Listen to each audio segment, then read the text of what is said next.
आजची ही कविता आहे बालपणीतील बाहुलीबद्दल.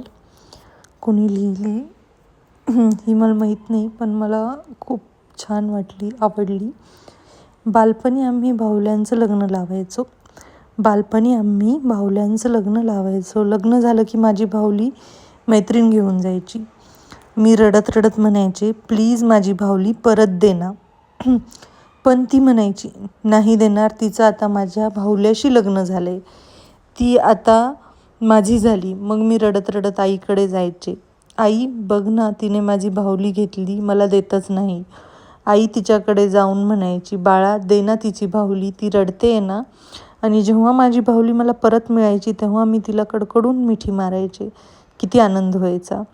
तेव्हा कळत नव्हतं, पण आज समजते, मीही माझ्या आईची बाहुलीच होते. फरक इतकाच, माझंही लग्न झालं आणि मी दुसऱ्या घरी आले.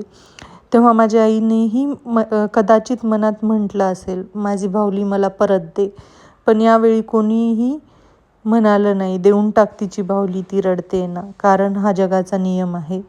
मुलगी कितीही मोठी झाली तरी ती आईच्या मनात कायमच तिची लाडकी बाहुली बनून राहते. बाहुली, आईची बाहुली.